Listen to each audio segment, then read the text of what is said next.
Welcome back to the ReidConnect-Ed Podcast. This season's all about connection with others, connection with something outside of yourself, and the connections we make within ourselves. So today we're going to be discussing the topic of connection with others in the context of the digital age and social media. So my sister Alexis and I, we are within the age bracket of what's called geriatric millennials. Oh my goodness. Which basically means that we are the older group of millennials who experience life with minimal digital technology growing up as a kid in the 80s and the 90s, and then with an immense amount of digital technology as we experience it today. So wait, is that BDT and ADT before digital technology and after digital technology? There's a joke somewhere, I just can't get it. Yeah, there's something in there. Go ahead, keep going. We'll find it later. So what's the difference between our generation and Generation Z and all the generations after them, whatever names they come up with? Yeah, there's a lot of names. There's a lot of letters. I get confused sometimes these days and thinking about where the cutoffs are. But back in the day, we had flip phones, whether we were just dialing and texting, even if we texted. Sometimes people had beepers, right? Just to get somebody's attention to say, hey, call me. Don't know why young people outside of medical profession needed those. But nowadays they have smartphones, which are basically mini laptops that every child and human that you see walking down the road typically will have in their hands. We had huge camcorders and clunky cameras. They have pocket-sized recording devices in their smartphones. We had large computers and televisions with huge backsides.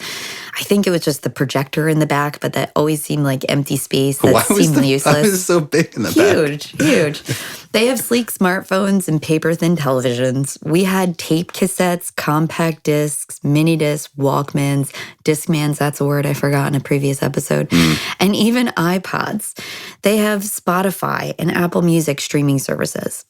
We had disposable cameras that got developed at the local pharmacy or photo shop, and we had to wait a few days until we could see the photos that we took. Now kids have probably thousands or even millions of photos right on their phone, accumulated over any given day, week, or year. So we had a landline phone in our homes to call our friends to come over and hang out. We even had to risk the possibility of our friends' parents picking up the phone, right? We would call the landline and say, Mr. T, is Mark home? Can we play? Can we come over? And now kids have phones, but they're not actually phones. Like we said, they're actually laptops because nobody actually uses them as a real phone to pick up the phone and call somebody and vice versa as much as we used to back in the day. We used to have maps or MapQuest, which is basically a printout of the directions to go to figure out where we're going on the road trip. I used to deliver pizzas in high school. And I had a map, and I would even call if I needed. You would pull over to a payphone and call mom and ask. Well, I did have a cell phone, but I didn't have, obviously, no GPS. There was nobody in my ear telling me what turn to go. Nowadays, there is a GPS, and literally the voice just tells you where to go. What you don't have to think, you don't have to pay attention at all. Really, you just kind of listen and go. So very interesting. And when it comes to the internet and social media, we had dial-up modem to sign into America Online, which is basically a way to get messaging with friends or a web browser or chat room. You had to log in. So for those who are unaware what that means, the dial-up modem basically means that we were not always connected to the internet. We had to actually log into the internet. Whereas nowadays, when you have your smartphone, you're literally always connected to the internet. And it's really interesting. Around 1999, I believe, the movie The Matrix came out, right around the time when we became more and more and more integrated in the internet being part of our lives. We were in high school at that time, and just funny how society just gradually crept into being constantly connected with the internet, with broadband internet service and cell phone internet service as well. And funny how the premise of that movie is about the natural consequences that may or may not occur if we continue to live within a virtual reality, which, in many ways we are. Hopefully that doesn't become reality ourselves. Justin, can we get the dial-up noise?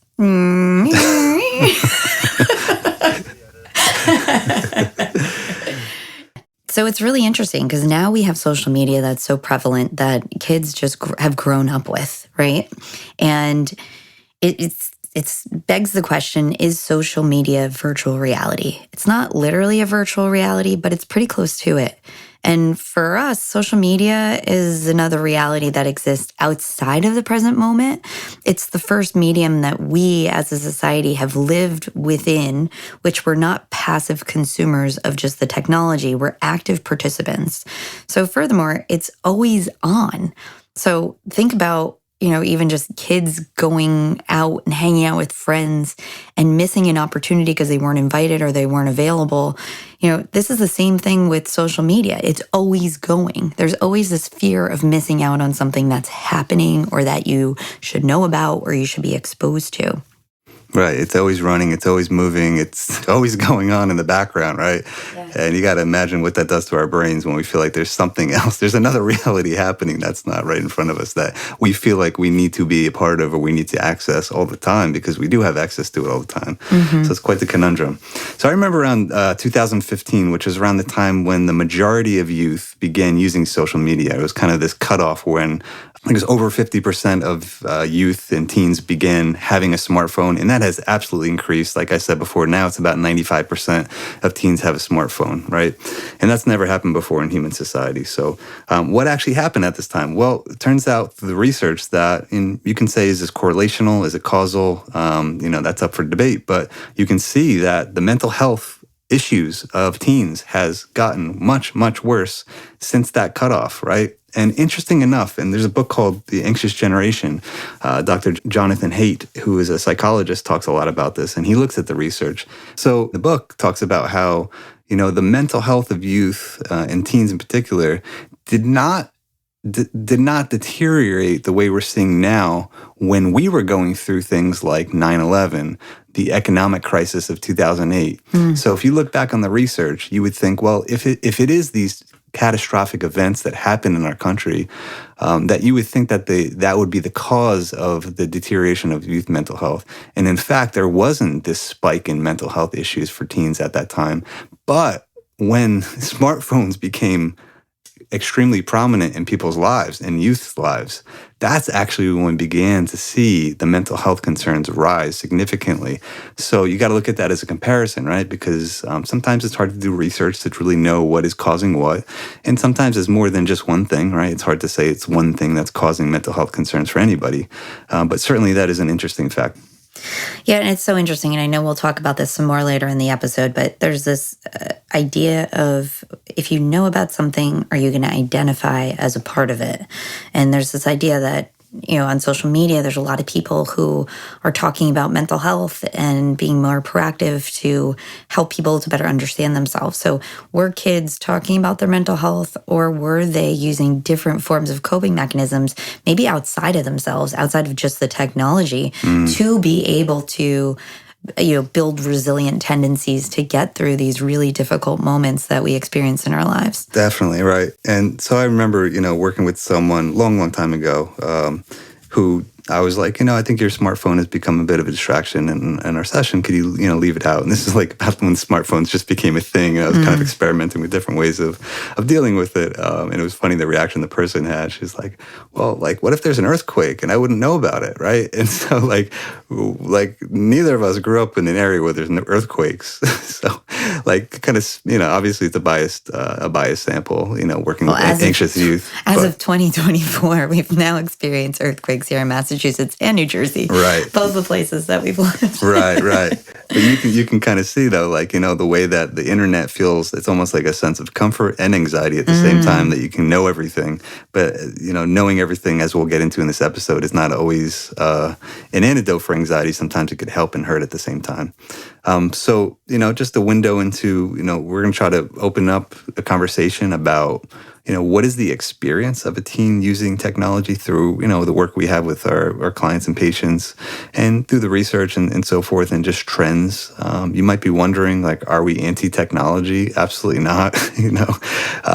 Technology has done some remarkable things for the evolution of how society functions and what we're capable of. in terms of there's been a lot of it's been a force for good, and it's also been a lot of downsides. There's pros and cons to everything. I think as a psychologist, my job is to help people to look at things from multiple perspectives and to say that both things could be true at the same time, right? It doesn't mean that everything is all good or all bad, and to be able to see the in between, the gray area and the common ground that we can also have when there's kind of opposing views on things. So we're going to try to have a nuanced conversation about this, as we do with all topics. We believe it is contextual, it's nuanced, and we're going to try to get into that. Funny thing, I just asked the producer before we started this, can you make my voice sound like Perry, the owner of this studio?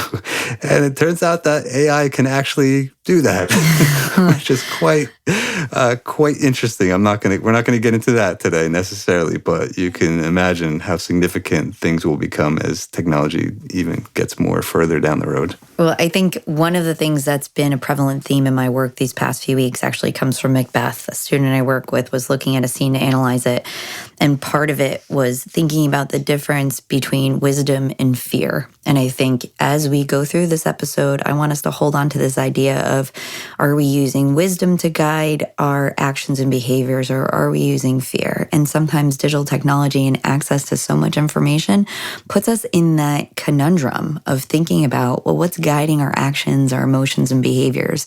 And, it all comes down, as I always say, to executive functions, right? Building the skills to be able to make these decisions. And young people don't necessarily have that capacity yet. So how do digital technologies, smartphones in particular, shape the way young people are developing their brains to make decisions about what is helpful and not helpful across different contexts to navigate through different situations? So we've got a lot of really interesting things to talk about today, all about how we connect with each other in this digital age. So here we go. Let's do it.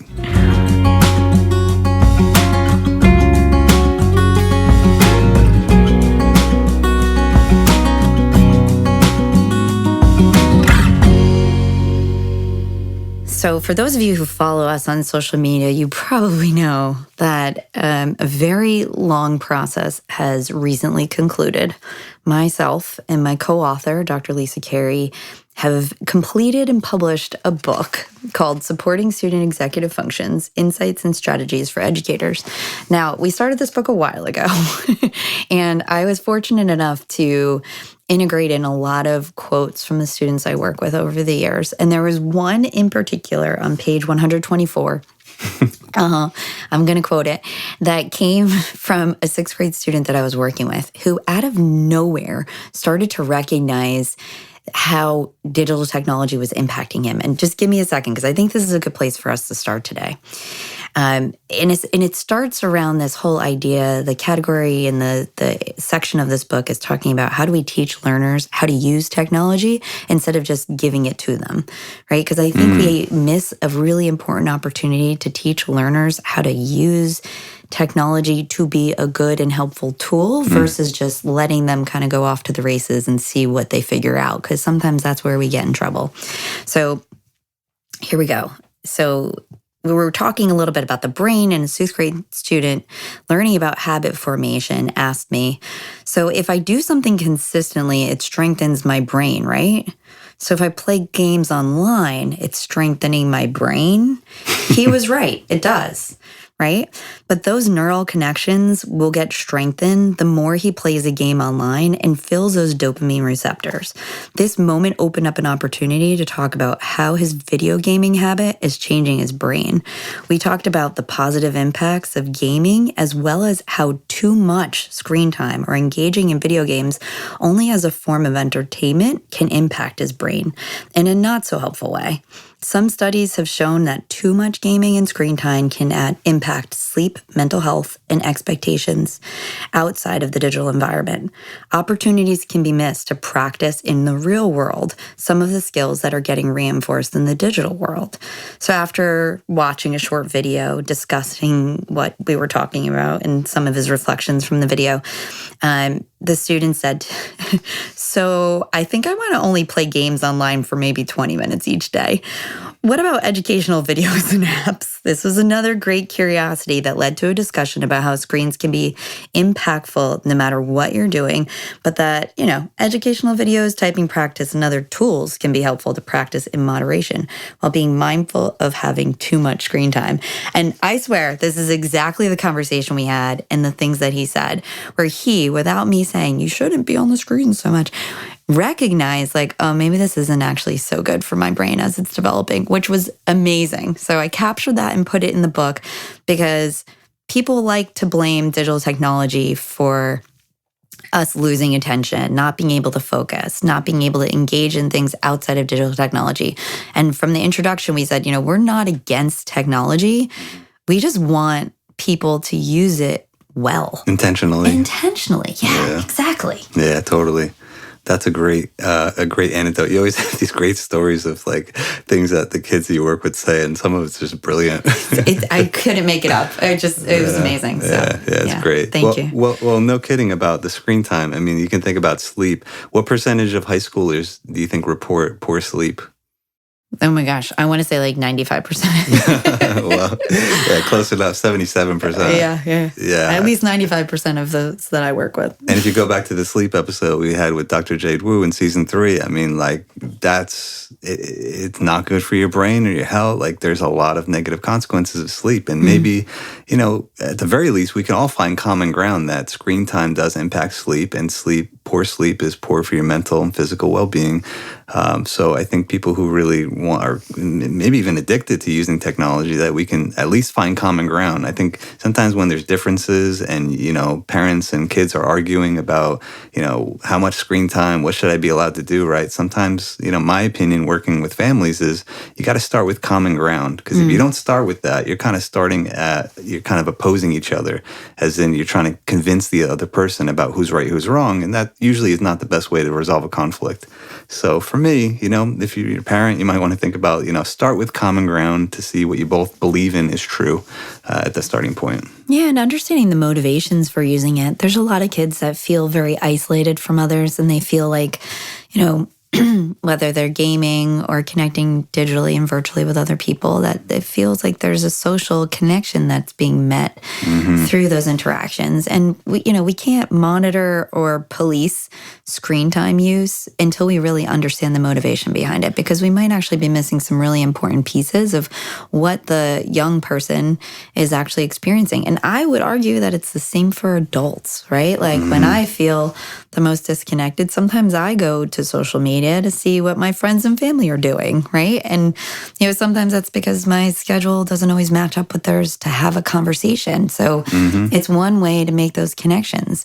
And, we want to do some self-reflection for ourselves to assess like, okay, what actually is the goal that this is serving for me, and help to young people to be able to do the same. Definitely, yeah. And people are different. For some people, that quick connection you have with someone through social media, it might be fulfilling, it might be positive, but, someone who really values deeper connection with people, I'm certainly one of them, and I never used social media until like last summer, and it's been, I don't know, like 6 months, and I finally decided like, it's been productive with getting some creativity out there and having an outlet to showcase music and kind of have creative ways to do some stuff online, which I think creativity is definitely part of technology. You can use it as a platform.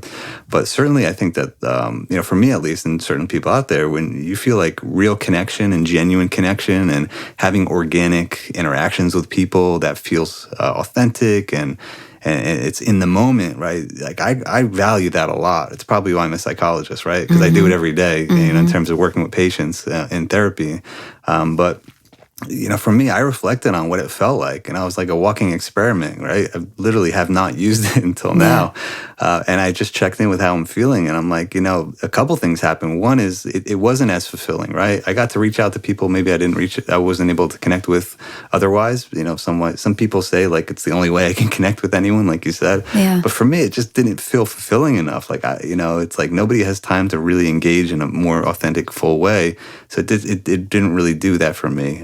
Another part that I will say real quick, and I'll give you the floor, is that I think it just pulled me away from being more present. I think this is, to me, is one of the main things about social media. When you're always imagining like how the reality you're in, the reality that you're in could relate to a virtual reality. Like, well, how can we make this experience into a post? Or how can we present this on social media? Even if it's like a creative outlet and it's fun, it's like, I did a lot of photography at the beach. I was like, oh, this would be a beautiful, beautiful thing to showcase and for people to maybe get some positive feelings out of seeing something beautiful.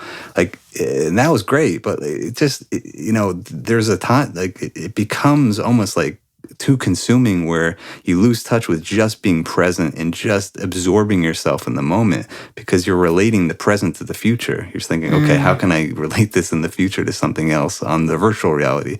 And I really, I started to really just not like that. As much as, like I said, it's nice to showcase creativity and positive things out there. It just kind of pulled me away. And then you're kind of wondering, like, are people appreciating it? Is it something positive? Because I'm hoping it was positive. People would benefit from, like, seeing something nice or beautiful or something like that. And then you're just wondering about it. And it's like, it just pulls you away from being present and just experiencing the moment, which, I feel like I've been a well-adjusted, relatively happy person, like, without it. And I think it certainly just kind of pulls you away from being present. I think the more present you are, the more content you are in life. Well, I think it's really tricky. There's a couple things that came up as you were sharing your sociological experiment that you've been doing with yourself. Because I think it's really interesting. Number one is there's a constant notification feed that happens, and a lot of people don't turn those off on their phone. I don't have notifications that really pop up on my phone on purpose because there's already like this thought. It's almost like this elusive wondering of like, well, what is happening? Yeah. Are people interacting with the thing that I shared? Yeah. Which is, it feels so foreign to me because I'm not very like other oriented. Like when I do and create things, it's because it feels like something I'm inspired or called to do. Yeah. Right? Versus like, how is somebody going to respond to this? How many likes will I get? What will they say? It's more of like, this is something I'm inspired to create and do, and I'm going to share it with the world if I choose to, or it's something that's going to be helpful for the people I work with. And I think when you pull it into a digital realm, you're literally like on stage and you have this audience that may or may not have bought tickets to your performance, but they're showing up, or they might be like, passively seeing something and, maybe noticing, maybe understanding the intention. And you and I, especially, we're all about the nuance.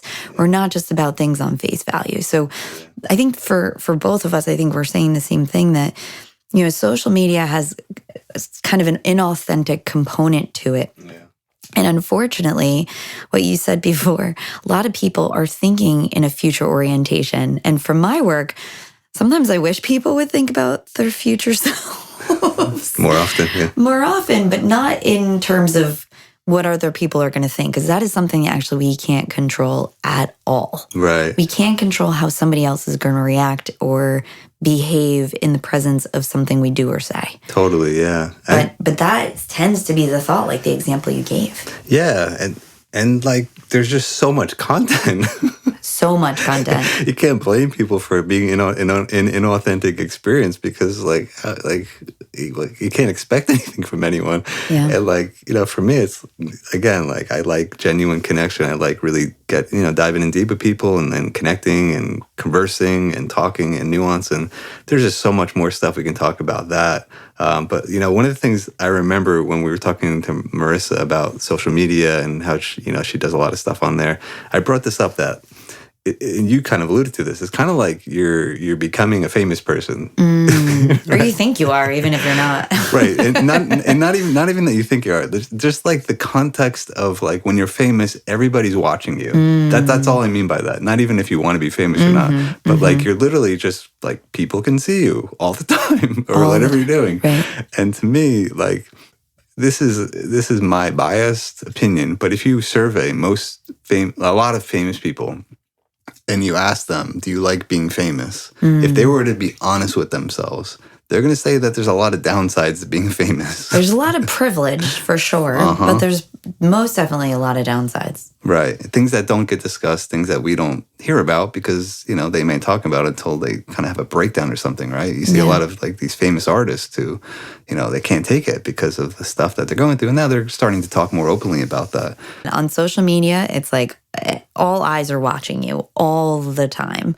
And, there's great benefit to that. There's a lot of people who have been able to share and express themselves in ways that they probably couldn't have otherwise. So true. Which is really wonderful. So true. That's the benefit, yeah. Right? It gives even us a reach to be able to share information so far for free in this different platform. Yeah.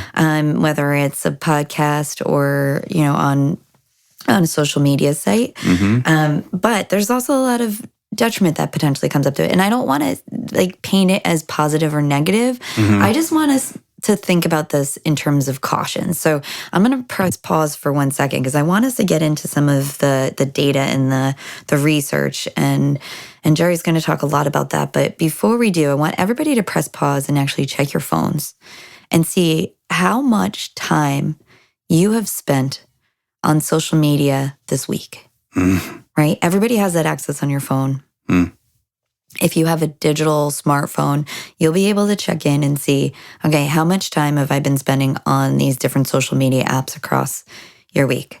Now I want you to think about other things that you would love to be doing rather than just being on social media. I do this weekly for myself. I do this with my students oftentimes. And without me saying how much time needs to be spent or should be spent or shouldn't be spent on social media, immediately, every time, like the anecdote I shared at the beginning from the book, the students recognize, whoa, that's a lot of time. What did I actually gain from that? So I want us to think about that because in our work and in the podcast, we're constantly talking about how can we make minor adjustments in our lives to free up space and time, mental, physical, spiritual ability to be more present and to experience the purpose and joy of our lives. And I want to just share that is a point of focus that I think we need to pay better attention to so we don't lose track of hours, days, months, every single year, every single week. And believe me, I do this check for myself every week because part of our work, part of our sharing, the work that we do is through social media and it's consuming and it takes a lot of effort and time for us. And we're grateful and feel privileged to be able to do that. But at the same time, we have to keep ourselves in check and create those small boundaries for ourselves. But talk a little bit about, you mentioned Dr. Haidt from NYU, his work in his book that's really caused a lot of waves in the past few weeks. Just to bring attention how much we are actively engaged in digital media. Yeah. And to your point too, right? Like there's benefits and it's created access. There's so much learning. It's open learning. It's open helping each other, right? People can help each other more than they can ever have. People can share information more than they ever have. People could even make money, right? You look at athletes, college athletes now, they can make money through social media by advertising themselves. And people need that, right? Especially you come from underprivileged communities, right? So there's definitely benefits, but there's going to be downsides that we're going to talk about as well. So to answer your question, Pew Research shows that in 2022, the amount of teens who report almost constantly are using the internet, right? So that's like the majority of your day, almost constantly. It's 46%. Of teens, okay? And that was 24% a decade ago, right? Roughly a decade ago. So it's just higher and higher. I can't get any higher. I mean, how much higher can it get, right? It's going to keep going higher. It's actually worse for Black and Hispanic youth as well. The other thing you want to notice, and Dr. Haidt points this out, and a lot of people point this out, is that teen girls have been affected the most. If there is a causal relationship between social media and mental health problems, that you can see that the rates of teen girls has gotten worse than for boys. So yeah, for girls, depression has significantly increased over the past decade. In 10 years, from 2010 to 2020, there was an increase of 188%. 6% of ER visits for non-suicidal self-injury ER visits. That's an incredible increase over 10 years, right? And that's according to the CDC. And it's also by the National Center for Injury Prevention and Control, according to Dr. Heath's book. So we want to really pay attention to what's happening. We don't want to just keep putting Band-Aids on the problem and saying, oh, this stuff is showing up. We just need to treat the behaviors that are coming up. If you listen to the podcast, you know that Jerry and I are very much proactive, process-oriented to be able to get at the core of what's happening instead of just saying, oh, we'll just keep responding to the behaviors that keep presenting themselves.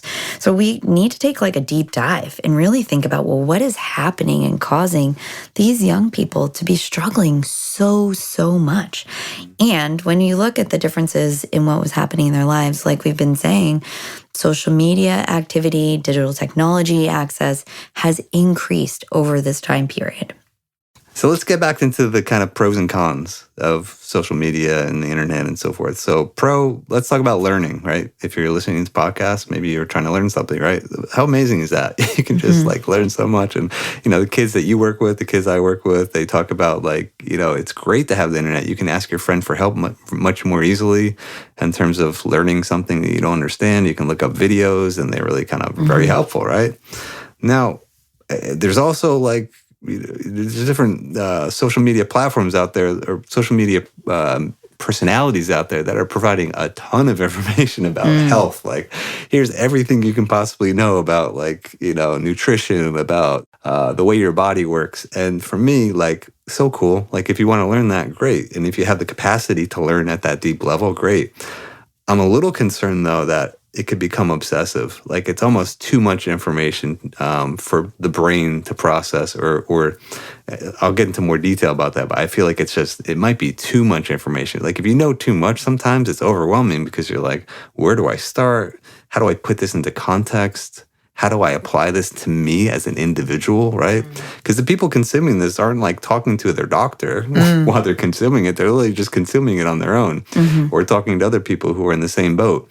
So again, pros and cons. I think it's great that information out there, but I wonder, sometimes is it too much information? I've always had this idea, and Lex, this probably is inspired by you, that people need graphic organizers on the computer or their phone to be able to say oh, this information fits into this category of how I'm learning something.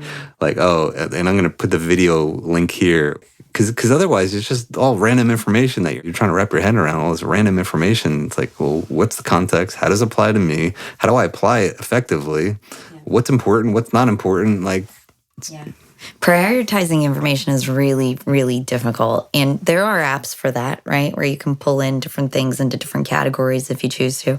But, what you were saying reminded me of a quote that I've shared many times since this weekend already, that Mom said. She goes, how are kids actually navigating this world where they're just constantly bombarded by so much information, and then they're asked to do other things and they need to shift, and they don't actually, because she's learned a lot about executive functions over the years, as you can imagine. She said they don't actually have the capacity and the skills to do that yet. And I said, yeah, that's a huge issue. And it's a big deal, not only for adults in the kids' lives, but especially for the kids whose frontal lobes aren't developed enough to be able to prioritize and say, this is important. This applies to me. This doesn't. This is for right now. This is for later. And then to make those decisions. And to your point, it's really kind of challenging because a lot of the information that's going out there might seem like it makes sense and it might click with you because it might be something you're experiencing or a part of your experience that a lot of people gravitate to and say, oh, that's me. That must be me. Right. Or that's definitely true. And, very few people will, and I'm guilty of this sometimes. I try my best to always quote and cite where information comes from, but it's difficult when you're putting out a lot of content to be able to cite the exact study. There's a lot of really great people out there and influencers who do a good job of that, especially the neuroscientists that I follow. But it's a lot of these influencers who call themselves experts don't necessarily have the background and training. They might have just heard from somebody that this might be helpful, or they're working for a company that's trying to sell a product that might be related to something that may or may not be helpful. And for kids to just hear this and think that that's always the truth, or for adults to hear this and think because they saw it online, it must be true, is really difficult to be able to differentiate. So from a learning perspective, especially from, an executive function perspective and a neuropsychological perspective, it's very difficult to differentiate between what is true and what is not true, especially in this environment. Well, let me rephrase what you said. Maybe not differentiate what's true, not true, but to what extent, why, and how, and in what context is something accurate or helpful, right? Totally. Because I think as human beings, we want certainty. We want to know, is this right, wrong, true or false? Especially if you have anxiety, if you're a perfectionist, you're more vulnerable to these things, right? So when you look at something and it's telling you, oh, this is what you need to know, and you're going to say, oh, that's always right, because it reassures you. People don't like ambiguity. And here's an example, right? Why does psychotherapy work? The best researchers in our field will admit we don't know exactly why psychotherapy works, but we have some pretty good ideas about how it could be helpful for a particular individual, right? And there's a whole, slew of research and conversations and dialogue to try to parse that out and to say, here's some common factors that relate to all psychotherapies that you might be enacting, but also here's some specific factors that relate to specific types of therapy you might be using for a specific type of person who may need this specific type of therapy, right? So I think the same is true for the medical field and also for teaching and learning. We can approximate what might be helpful or needed, but it's really difficult to say every single time this is going to work. Right. So here's the kicker, right? If someone hears me say this right now, and please don't misinterpret what I just said and be like, oh, psychotherapy doesn't work, right? No, it absolutely does. But it's the answer that nobody likes. Everything's nuanced. Exactly my point, right? So someone could literally just misinterpret what I just said, and I hope they don't. I hope they understand that there's nuance to it. And psychotherapy across the board, yes, there's proof that it is helpful for people, right? The question is why, how, when, in what context, and that there's nuance to it. And so be careful about social media, because as a human being, we have bias to want certainty, to want conclusions, right? To get to a conclusion. And that's why we were having a conversation with our friend the other day. He's like, the people who work for me, they just want me to tell them what to do. Just tell me what to do. Just tell me what to do. And to some degree, that's good. They're self-advocating for what they need. But on the other hand, it's kind of a reflection of what we're saying. People want answers. And a lot of times in life, it's more complicated than just black and white, all or nothing, right, wrong, that there's nuance to it. And so social media, I think, could prevent us. And this is kind of segueing into, what I think is helpful for people to disengage from social media and to have real conversations that are organic, back and forth. Hey, let me hear your point. Let me make my point. Let's find common ground. Let's find differences. Let's figure out why we have these differences. Let's figure out the context in which we came to these conclusions, and let's work together to, have an effective, productive conversation about something that may not be so simple. I think there's a lot of caution around just sticking in a silo. And that's the trouble with social media, is that the algorithm will pick up on what you're paying attention to and give you more of it, which might reconfirm your original or initial thought, whether it's right or wrong, right? Whether it's accurate or not, whether it's helpful or not. Totally. And it's tricky, even in real life, if you're only hanging out with people who reinforce your opinions or beliefs, there's really great positive aspects of that, but there's also some caution, because when you're exposed to diversity, it makes it difficult to see different perspectives.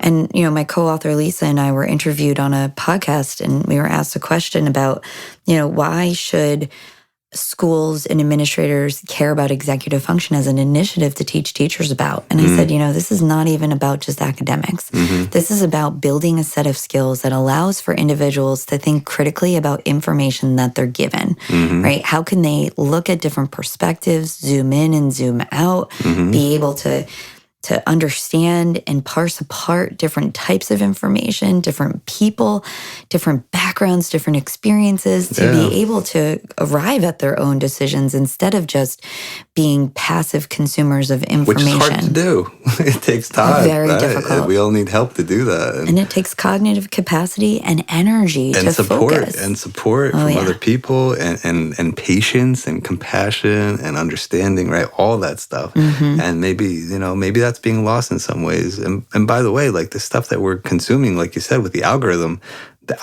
is basically what's getting the biggest emotional reaction from people? And so what's getting the biggest emotional reaction from somebody is not necessarily going to give you, there's bias in that, right? Everybody's emotional reaction has some sort of bias to it. So we're basically being fed algorithms that are, getting our emotional reaction. And those are the things that you're going to see more often because that's how the social media platform works. Things that catch fire, things get viral. Like maybe it's just because people like it genuinely, but a lot of times there's the emotional reaction that people are looking at it more often, and then it kind of spirals from there. Well, I know not many people watch the news anymore, but if you were to watch the news, it's the same kind of effect, right? They'll put a lot of emphasis to prioritize one event or experience as if it's the thing that we need to pay attention to right now, as if it's the most important thing.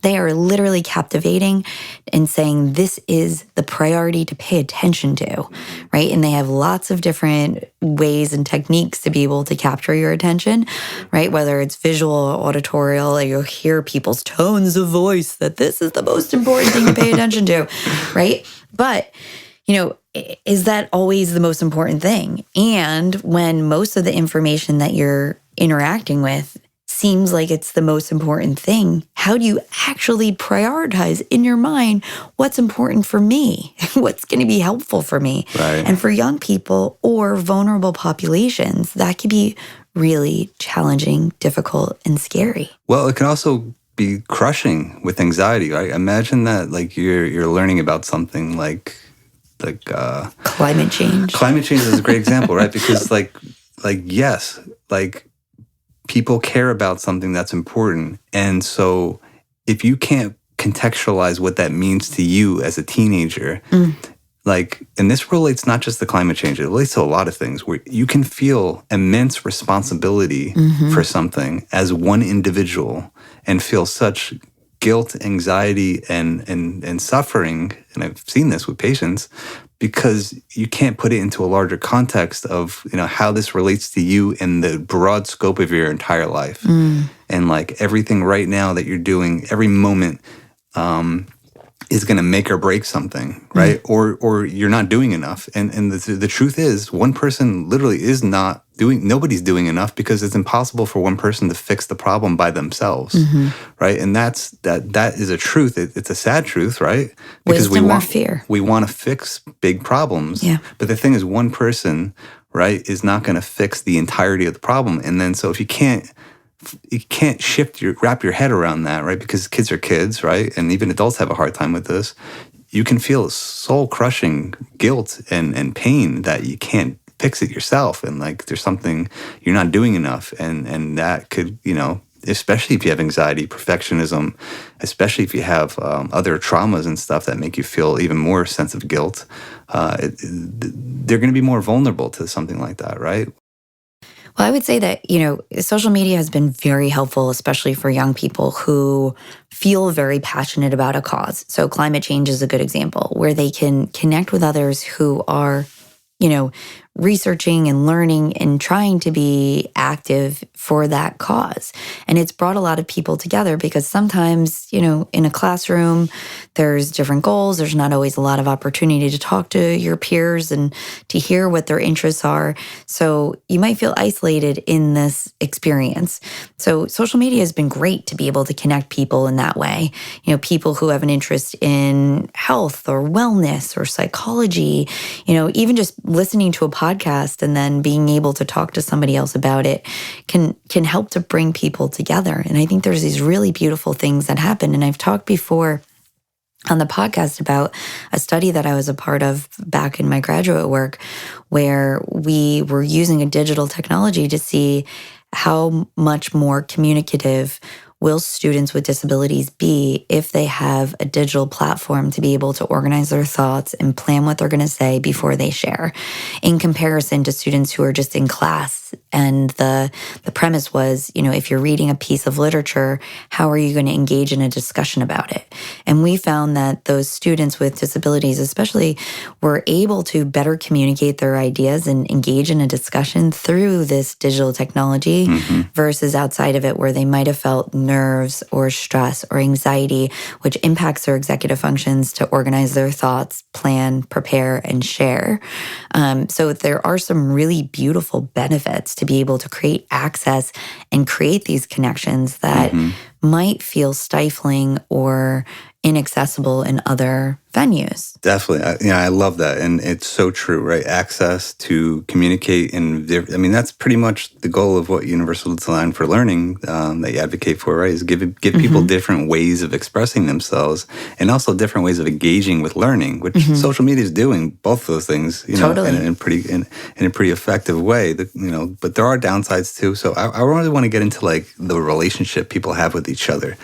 Because communication virtually is different than communication in person. And so I just want to go through some of these differences just to kind of like spark our awareness of, or just reminding ourselves that this is maybe happening.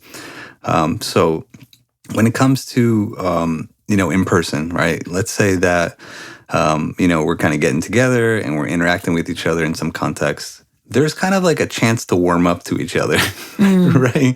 We're kind of like, most people experience this. You're like in a new setting. You kind of like feel each other out. You kind of like see what kind of mood they're in. You kind of like see what's kind of clicking with the conversation, what's not. There's like feedback. You can kind of pick up on each other and figure it out, right? Social media you send, or any message you send to someone, you could send them like the nicest, most happiest message, and they could be having the worst time of their life in that moment that they receive it.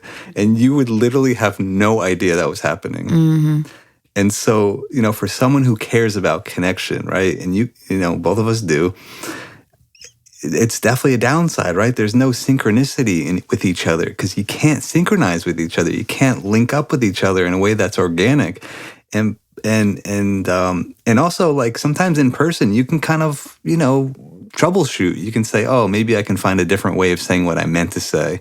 Maybe I didn't want it to come across that way, and I'll make some adjustments. Social media, it's like, first of all, it's there in text. It's always going to be there. Well, that's the thing. Well, that's the other thing that I don't think people really realize. If you write it, if you share it, if you post it, it's there in the clouds somewhere, whether you delete it or not. There's always going to be that digital footprint. Yeah. And so, like, to my point is like, there's think about the opportunities that can happen in real life where you can troubleshoot. You can say, oh, I'm sorry, I didn't mean to put it that way. That's not how I meant. Let's work this out. You can repair ruptures in relationships more organically, and you can actually feel that the person means it, right? Like if someone says sorry on a text message, you literally have no idea. Do they mean it? Do they not? Like what? Like did they just say it to get it over with? Like nobody knows. Okay, so let's say that you have anxiety about communicating in person, right? Where, as I'm saying, like, if you didn't have technology and you're able to converse in person, there's kind of more of this nuance in the dialogue, right? That could be very useful and helpful with the relationship and the communication. And let's say you're anxious to do that and you kind of, you're using digital technology to communicate, right? Well, the less that you actually engage in person, in real time with the person, the more anxious you're going to be about doing it because you haven't done it, right? It's kind of like the skill erodes. The less you do something, the more that skill will erode, which is what exposure therapy is, right?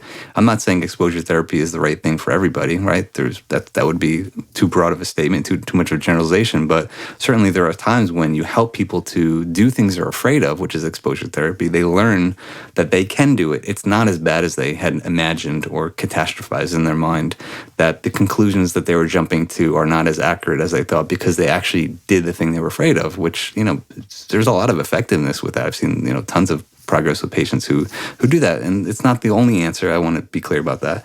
But what I'm saying is that we have become so consumed with conversing digitally And to all the points we made earlier, a lot of the nuances can get lost that could actually be helpful for the communication and the quality of the relationship. Sometimes when you have a repair with somebody, the relationship's actually stronger than it was before. Yeah. Well, I think it goes back to things that we've talked about in previous episodes about being willing to make mistakes and then being able to backtrack and figure out how to gracefully accept that I made a mistake and share that with somebody else. Because just having that humility and showing respect for the other person, like, hey, I might have misrepresented or said something that might have hurt your feelings, and I want to make sure I address that. It does definitely strengthen a connection and relationship. And I think, going back to the pandemic that shall not be named, I think we all can think about the time where we had no choice but to live in a virtual reality. And I will speak from my own experience, and I know that there's some research that's starting to come up now talking about the reintegration into school, the reintegration into life, and how difficult the transition is for a lot of people, especially those from my work with learning disabilities or those who have mental health challenges or especially higher levels of anxiety, that the reintegration into the physical reality, being able to converse, like you're saying, face to face, whether it is through a digital technology or assistive technology that helps you to have that there are different cues that we get from being in the same space as somebody else. And we also want to recognize that we realize that that's not always possible. For sure. And the beauty of digital technology is something that we benefit from. We have friends and family and colleagues all over the United States and all over the world that we're able to connect with through digital technology. For sure. But all we're saying is that we need to keep practicing these skills across contexts, right? To be able to integrate and really solidify these skills versus only being in one context. And I think if it wasn't just the digital environment, we'd probably be talking about something else, because I think there's been a shift to being focused on one way of communicating and connecting rather than looking at the broader scope and landscape of what's possible. And from an executive function perspective, especially, and a social emotional perspective, during the pandemic that shall not be named, sorry to bring it up again, but there was a lot lost. And I've said this many times that we lost understanding nonverbal cues where young people didn't have those interactions. They didn't have these natural consequences in an environment where they're butting up against things that don't work and then figuring out how to do things differently. We've lost a little bit of that cognitive flexibility because there is this heightened level of anxiety where we're worried about making a mistake or doing something wrong or what could possibly happen in the future versus where do I have agency to make change for the future and be able to progress, develop, and learn based on what our strengths are and the things that are not as strong. And this is, I think, essentially the message we're trying to convey here is that we can't get all consumed by one thing because it builds a lot of questions or what ifs. So I think, to think of this more integratively, you would say, let's not just say virtual reality, virtual communication is all bad. But let's also not completely run away from real in-person communication and relationships. They're both important. Let's not kind of put this one against each other. That they're both. And by the way, isn't a hug nice sometimes? Don't we all need a hug sometimes? Physical contact is important for relationships. Well, it's also important for mental health and physical health. There's, I will find the study, but there's a study that shows, I think, an 8 or 10 or 12-second hug actually helps to increase at a certain level, an amount of time, a hug will increase your dopamine response and will help you to feel better. Right? It increases the sense of joy and safety. Well, look, this is a broader point that I think we all seek comfort in life, right? And I'm afraid that the more immersed we get with virtual reality, the less comfort we're going to feel, genuine comfort. And to me, the best comfort you can ever feel is when you're with someone who really understands you, who's really present with you, who really you feel comfortable with. To me, that is the pinnacle of feeling comfort in life, and in someone who's right there with you. And I don't know if that can be recreated when you're messaging someone or when you're looking at someone's post. I'm going to reframe that a little bit. There is great benefit to being in the presence of a supportive, positive, genuine person in your life who cares about the connection they have with you. And the digital interactions are often intentionally beneficial and might be helpful, but being in the physical presence of somebody who cares about you, who is genuinely there to connect, is probably one of the most powerful things that we have as human beings. Mm-hmm. Yeah, and the question is, are we going to lose that more and more? And I hope that's not the case. I really do. So I think, there are a lot of people in the AI field and are probably going to push back on everything we say. And there's benefits to that. And we're going to explore that in future episodes too, because I think there are, again, pros and cons, benefits, and things that can be hindrances with any new technological innovation. And we talked about this with Will Daly on the episode too, that, innovation and evolution is natural and it's to be expected. Like, it's always going to evolve and change. But how do we continue to recalibrate ourselves within these new worlds, within these new technologies, to pay attention to what serves us well, what is going to be most beneficial for us across context and time, to really value relationships and connection, to really value the authenticity of being present in the physical space with another who's going to genuinely be curious and interact and challenging in a way that's going to continue to grow ourselves as individuals and the collective humanity. I think it's really important. And from a neuropsychological and cognitive perspective, I think it's really important for us to build these skills across contexts, not just in one environment alone. Every single interaction is an opportunity to potentially learn something, right? And it might not be learning information from the next best influencer. It might just be learning about pressing pause and understanding how information plays a role in your life and how that relates to what you care about, what you value, and how that helps you to grow your soul for yourself and for your connection with others. And to not always look at every image as, oh, maybe I should be like this. Maybe I need to do that. Maybe I need to go there. A good friend of mine said a really wise piece of information that, we might have heard before. I have, but I hadn't heard it in a while.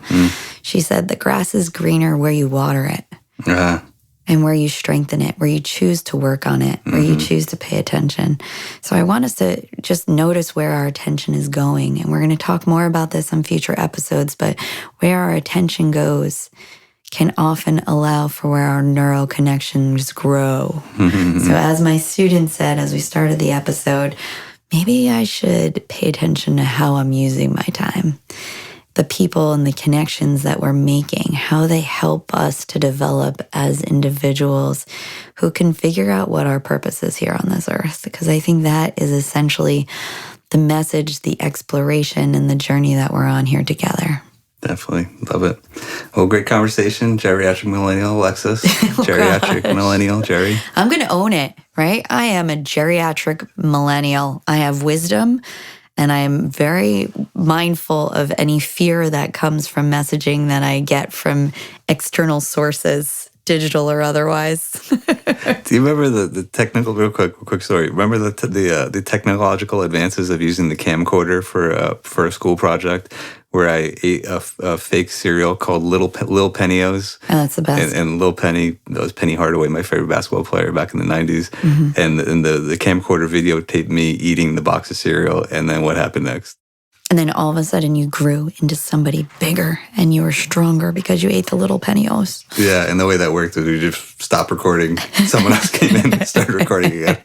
Nowadays, you can literally just superimpose Shaquille O'Neal and it put your body into it. It's just incredible. Amazing. Okay.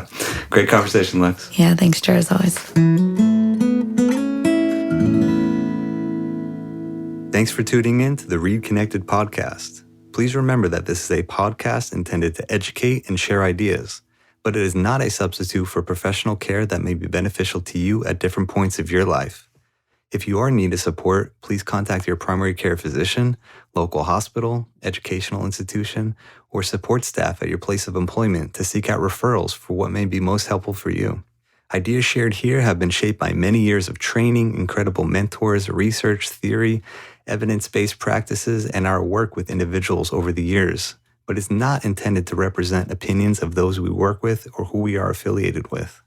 The ReidConnect-Ed Podcast is hosted by siblings Alexis Reid and Dr. Gerald Reid.